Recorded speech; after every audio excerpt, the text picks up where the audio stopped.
Welcome to Inside the Noise by Guitarcenter, where we interview the artists, the leaders, and the innovators in the music industry. I'm Gabe Dalporto, CEO of Guitarcenter. Let's go inside the noise. Hi everyone, Max from Guitarcenter here. We're here for the final episode of our first season of Inside the Noise with Gabe Dalporto, our CEO here at Guitarcenter, and we're going to do a little bit of a role reversal. Gabe's actually going to be a guest on his own podcast. I've been on the other side of the camera for many of these conversations and gotten to really absorb it through literally being there, some of our editing stages as well, and a lot of things to unpack, a lot of things to take away. I've certainly got my own perspectives, but most of all, I want to hear your perspective, Gabe. First year or so at GC, probably drinking from the fire hose a bit, I would imagine. Oh boy, yeah. Guitarcenter is this just iconic brand. I feel very, very fortunate to be part of it.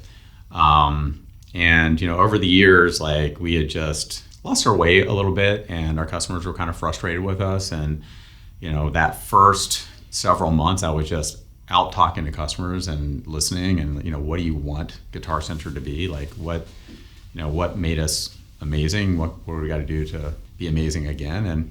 And really, the first year was just taking all that feedback and turning it into a strategy and starting to roll it out. Retail is very simple. It's listen to your customers and make them happy, and that's it, right? And if you do that, then you'll do pretty well in the world. And that was really, but it was a lot of work. We have over 13,000 employees, and getting the stores in a good condition, learning how to welcome our customers again and make our customers feel welcome.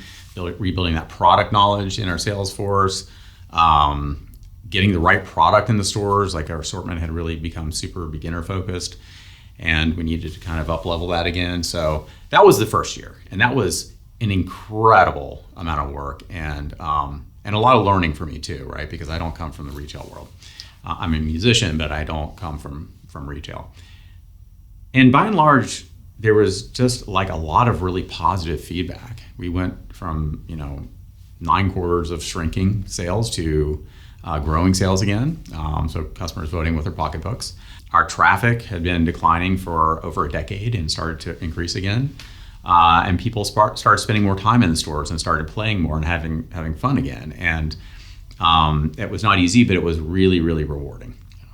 You talked about obviously being a musician first, and I don't want to speak for the entire 13,000 people workforce, but there is something meaningful of a CEO who walks into the store who has the same considerations as many, maybe not all, but many of our customers. How do I get to the instruments faster? Is it easy to plug them in and get the sound? Is the staff going to be helpful? Are the instruments in good shape? And to that point, I think probably you were doing quite a bit of a listening tour internally that first year and try to understand all of that and how to bring that to bear. Yeah, that's the first statement. There was a ton of listening, and there was also just a little bit of, as a customer, what pissed me off? Yeah. And I'm like, why are these guitars all locked up? I can't get to them. I want to play them and I can't get to them. And so, one of the things we did in that first year, and our finance guys almost freaked out. And they're like, oh my God, everybody's going to steal all the guitars. I'm like, it's going to be fine. We unlocked the guitars. Just like behind us. Yeah. And now you can walk up and grab a $2,500, $3,000 guitar and just start playing. Yeah. And that was probably the single biggest thing we did for our customers. They were like, oh, thank you. I don't have to go harass somebody, and I don't have to get a ladder to get up. We weren't hiding all the best guitars on the top hooks. We did see theft go up a little bit, but more than anything, we just saw customers having a lot more fun, and that was the win. Yeah. The staff probably appreciated not having to find that little key every time. Oh man, yeah. So, obviously you sit in a lot of meetings with our vendor partners, our manufacturing partners, and I'm sure there's a lot about, what's our margin? When are we getting our shipments? But I remember, last year, I got to visit some vendors on the East Coast, and I kind of want people to see what we get to see. Yeah. Was what came down to us, and I've gotten to do that a lot in my own job, and it's pretty cool. And I've always said, gosh, man, if every customer could have this experience, what a wonderful thing. So you, the musician, forget the CEO. You got to go to PRS, you got to go to Martin, you got to go to D'Addario, some very older companies that have hundreds of years legacy with PRS, a newer company. You walk in as a musician, as a guitarist. Tell us a little bit about what that was like. I'm a total fan, right? It's like, oh my God, I get to be in the Martin factory, and you're going through every step of the process of making these just legendary guitars. And there's some things that, like, from a just tooling perspective and automation perspective, they've done to make it a little bit more efficient. But there's an enormous amount of craftsmanship and handwork that still goes into these instruments, and just pride and passion. And the thing I walked away from that tour was, why are these things not 3 times more expensive, right? Like, they're not cheap. But Martin is not a cheap guitar, but just the amount of energy and skilled craftsmen and labor that just goes into making these things is incredible. Then you go to like a PRS, which is a kind of a more modern company, right? They're leaning into innovation, right? They're pushing the boundaries. And when you look at a PRS, there's a million little things they have done to make that just a little bit better that adds up to quite a lot. And then you see it in their manufacturing processes, and still a lot of craftsmanship that goes into it, right? So it's not, you can't automate making a guitar for whatever reason. It's just too hard.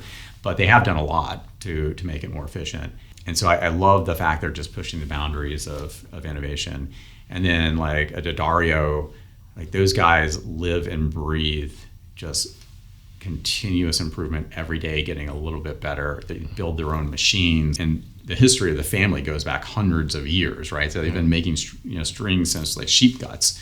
It's wild to see that incredible legacy, but also just they are so modern and focused on innovation. So it's just been really eye-opening and exciting, because I use these products all the time, and to see them come to life. Yeah, and to your point, it's easy to think of all these instruments around us, all the gear we use, pedals, cables, as kind of like settled technology. And the reality is they're all pretty good, but they're not necessarily settled technology. To your point, Paul and his team, how do we make this a little bit better?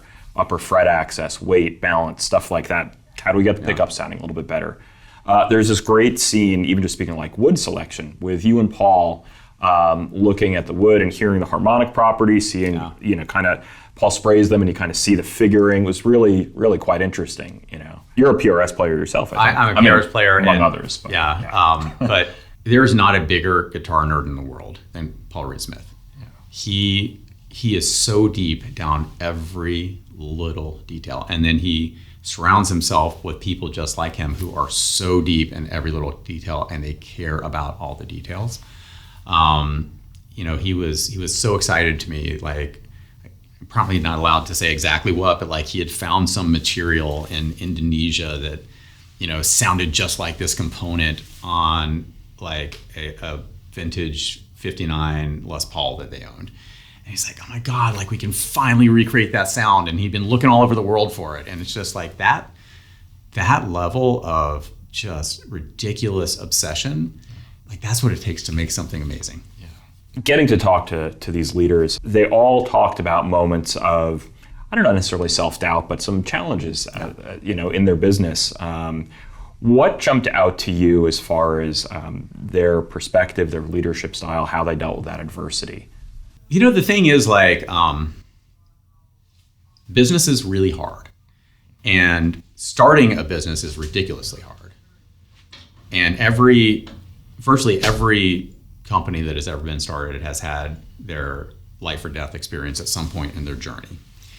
And then any company that's been around for a long time has had multiple versions of that, right? So like Martin, in the 70s and early 80s, like they were teetering on the edge of bankruptcy. Like this venerable, incredible brand just like was really struggling. And Paul Reed-Smith, couldn't get anyone to give him money to get started. And then like the great financial crisis almost took him down. So like everybody kind of goes through this, and perseverance, I think, is the thing that comes through. Is like the reason all these iconic companies are still here is because they just like are unwilling to give up and unwilling to fail.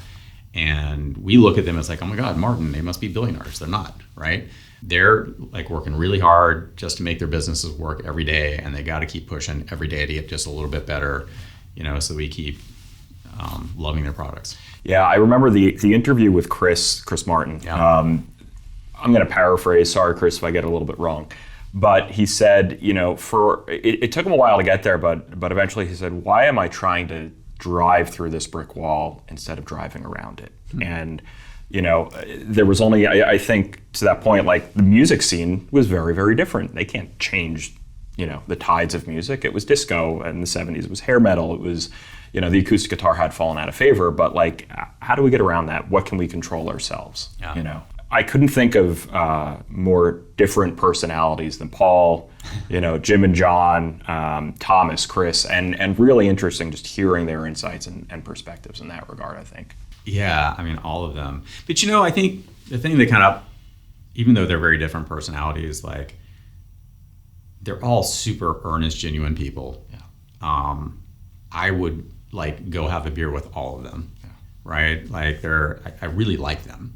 And they're humans, right? Like you see the brand, but really what is behind that brand is a bunch of just like human musicians who are trying to do something great. And hearing their stories of just like what their part of the brand journey was like, and what they've done to push the brand forward, what they've done to innovate, what they hope their legacies are going to be, their childhood stories of, growing up and getting into the music industry. I think those are all like really rich stories. Yeah. So, thinking about them, I know you got to spend some time with DW. We talked to Chris Lombardi. Yeah. You get to go to a lot of factories. Are there any jobs that you were like, all right, if I were to work in a guitar or an instrument factory, like if I was to do this every day, would you want to do inlay work? Would you want to be a sander, a painter? Anything jump out at you? If you go to the custom shop and really like the high-end custom shop products, you'll have a luthier take the whole thing through end to end. Yeah. And I would want to do that, right? Like for a typical American-made guitar, like this is moving from station to station to station, or a drum kit or anything else, right? And so you have people who are like the best sanders on the planet, and someone who's the best inlay person on the planet, just like they're just doing their inlays that are super specialized. When you get into the high-end custom shop, like it gets way more like, no, I'm taking this thing through the whole process, and so that is just like that instrument is the embodiment of that individual human, which I think is pretty cool. I remember our team got to visit the Fender Custom Shop a few years ago, and we talked to 2/3 of the master builders, and to your point, everything end to end. And we said to them, okay, so what's the thing that makes it your instrument? And I would guess to a T, every one of them said it's the neck. Because they can get really personal there. They can sand it down. And one of them claimed that if they blindfolded, they could all tell everyone's guitar just from the neck. And as that's something that pretty cool. Obviously, they're doing that all the time. And when we talk about each of these instruments truly being unique, that's the type of thing, that craftsmanship, that artisanship, and that care. Hey, I just want to say thank you so much for listening to the podcast. We've actually been really overwhelmed by the response so far, so thank you for that. We have also noticed that a lot of you haven't subscribed yet. We have incredible guests coming up. I'm not even allowed to tell you who they are, but trust me, you don't want to miss this. So hit subscribe. That way you don't miss an episode. Now back to the program. I want to shift a little. You also got to talk to some pretty cool musicians as well. I mean, many of the people at the factory are probably musicians, but Kenny Aronoff, Blue DeTiger, Chad Smith. Again, very, very different experiences, personalities. You've got Chad is the definition of a rock star. He walks in and the air changes, and he's pretty funny. Yeah, he's that character. Yeah, you got Kenny, who is like, I mean, my goodness, perhaps one of the most successful drummers of all time, whose name most people probably don't know, but I'll quote him here. I think he's played on 300 million records sold, give or take. Did I get that right, Kenny? And then you've got Blue, who came up in a totally different generation, but told us a story of being an 8-year-old in Guitar Center. And 20 some odd years later, there's her signature bass hanging on the walls in the 14th Street store that she grew up going to. So what were your takeaways there? How did that contrast with some of the CEO leader types, that you talked to? Yeah, I mean, it probably like much more personal journeys. Kenny Aronoff, I loved just hearing his constant struggle to get better and better and better, and just barely getting into that music program. And then he auditions with John Cougar, and he starts recording, and they fire him. And they're like, no, you're just not good enough. And he goes, no, you're not firing me. And they're like, no, you just got fired. It's like, no, you didn't fire me. He's like, I will work for free. Get someone in, let them record. I will work for free, and I will get better. Everything's in flow, all the education, the hard work, everything's rocking. And in 2 days, I got fired from the record. Yeah. Wow. Life-changing horror for me. I felt like such a loser. I felt like a failure. And here we have a band meeting, and I can feel it coming. And John says, Kenny, you're not playing on the record, and I'll pay for the rest of the week, and you then go home. And the words that came out of my mouth, all fueled by this passion that we've been talking about, were life-changing. I can't say exactly what I said, but it was with an F. I said, no friggin' way am I going back to Bloomington, Indiana. And then he just worked and worked and worked. And then on the next recording, he records the drum intro for Jack and Diane, which is like the most iconic intro of any drum anywhere. And he goes off to record with dozens and dozens of other just world-class artists, sold 300 million records. But it was a struggle. Like every step, he had to force himself to get a little bit better, and a little bit. And you think about like, oh my God, he's one of the best drummers in history. But getting there was so hard, right? And I thought that was fascinating. Yeah, there was that story he told about when I guess they were bringing out a Linn drum, which was one of the first, I'd say real, but like really usable drum machines that wasn't just a preset pattern. You could program it. And a lot of drummers at the time probably felt threatened, a lot cheaper, and they keep perfect time and totally controlled, no personalities, musical personalities perhaps. And he said, well, shoot, if you're gonna have a drum machine, I'm gonna be the person that programs it, and I'm gonna be the best darn drum programmer that there is, like just refusing, to your point, to be left behind in any situation. And then like a totally different drummer, Chad Smith, my God, what a great personality. Like his story of how he, met the Chili Peppers and he auditioned, and they're like, all right, you got the job, but you got to shave your head. So I get a message a couple days later, and this is how long ago it was, on the answering machine. It's like, yeah, hey, it's Flea and Anthony. Yeah, we want to come back. I want you to come back and play, and we want you to be in the band, but you have to shave your head. I was like, F those guys. I'm cultivating my Midwestern sort of melody, whatever that is. So I show up to the gig, I show up to Holy Gully, and they're like, you didn't shave your head. I'm like, no, I f***ing shaved my head. They're like, okay, we respect that. But then you get imagine this, the Chili Peppers in their early prime and Flea going crazy. What an incredible experience. He is inspirational, but a totally different journey. And then Blue was awesome. I mean, she started off, I think, learning from School of Rock. The first show I did was a tribute to Rolling Stones. And then at the end of the semester, we did a performance at CBG, which is the iconic How old legend. were you? I was 7. You were 7 and you're playing at CBG? Yeah, exactly. It was insane. Bought her first instrument at Guitar Center, lost it in a cab. We wind up somehow tracking it down because we had the records and the serial number, and we get it back to her. It was this incredible emotional moment. But she's a little bit of an artist of the future. Historically you had to break through or have someone greenlight you or sign a record deal to get promotion and play. And she didn't do that at all. She did it on social media and went viral, and over the pandemic or whatever became this huge sensation, right? And so we're in an age now where it's simultaneously harder, but also sometimes easier because there's no gatekeepers. If you can do something really remarkable and special, you can build your following and say yes to yourself. I think in each case, the commonality among the many differences is just a refusal to give up and owning their paths, right? Each of them completely owned it. Blue, to your point, much more the independent artist, but Kenny refusing to be fired. Yeah. Chad saying, I don't care what you say, I don't care how big you are, I'm not getting rid of my hair, I'm gonna be me. And that sounds maybe a little silly, but he was saying, I'm gonna be me in this band. And that's what you're getting. And I think something very important takeaway there is like really just own yourself and continually better yourself. And yeah, and life is hard. No matter if you want to like really be great at something, it's hard. Yeah. And that could be business, it could be building something, it could be playing something, it could be relationships, right? It's all hard. And I think what we saw this season is, these people worked their tails off.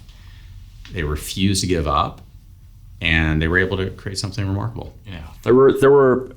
I don't want to shortchange anyone else, but there were two other specific kind of leaders on our side of the industry that really jumped out at me.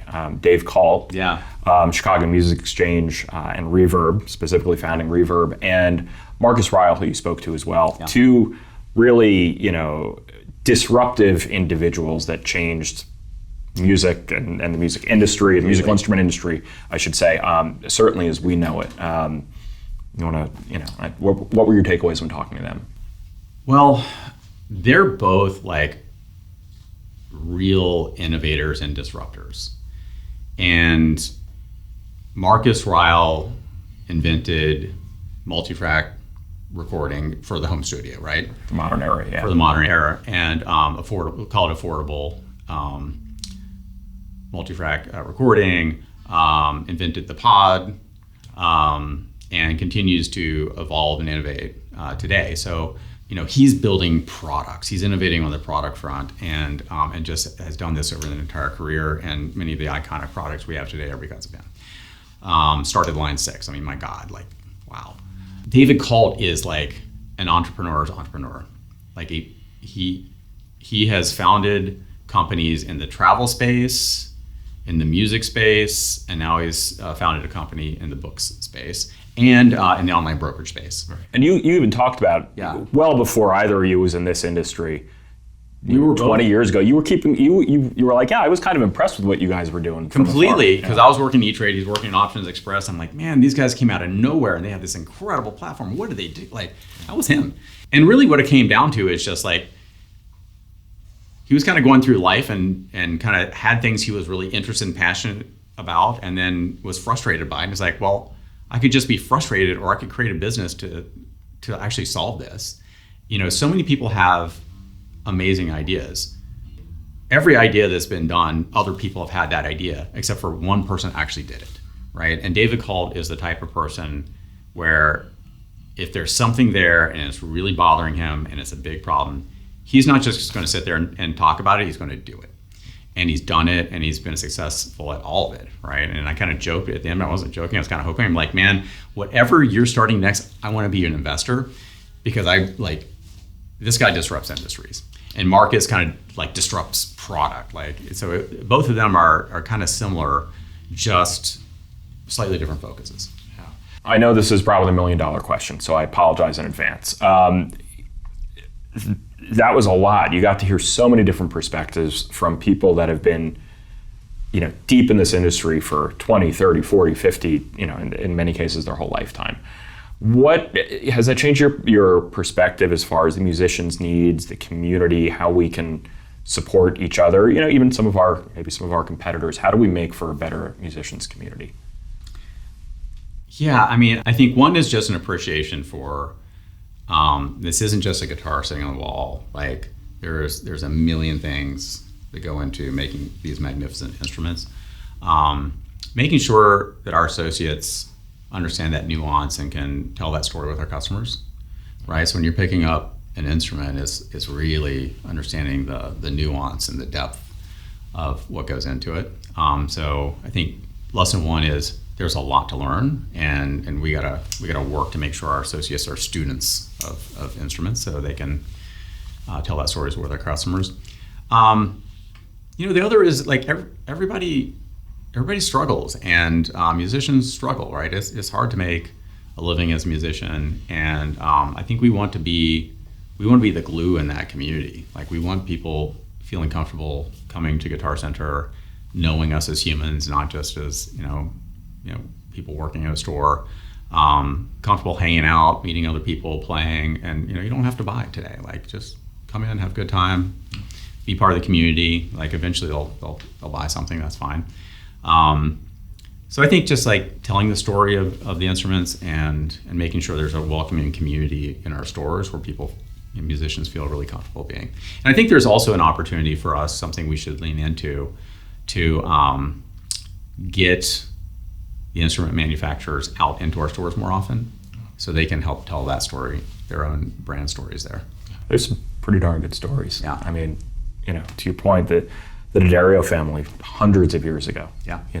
For well before the guitar was the guitar. Yeah. They've been doing this. And the Martin family, Yeah. I mean, Chris was Almost sixth 200 years generation, old. right? Yeah. Something like that. And of course, even some of the newer companies that will, 200 years from now, be talking to the CEO of Guitarcenter. I think it's been gratifying for me, for our team on the other side of the camera, seeing how much bigger it has become for you, especially as you've gotten through all the initial, I think, stuff that comes with taking over a company of this size. It's been really special, and so just looking forward to not only more conversations, but then how that's brought to bear in our stores. Well, thank you, and this has been like the best experience of my life being at Guitarcenter. I've enjoyed it so much, and the takeaways for me is number one, like we gotta take care of our customers. If a customer walks out with a smile on their face, we've won.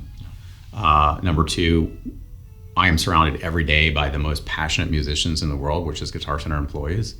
And there's just so much knowledge and skill and drive and desire to make Guitarcenter everything it can be.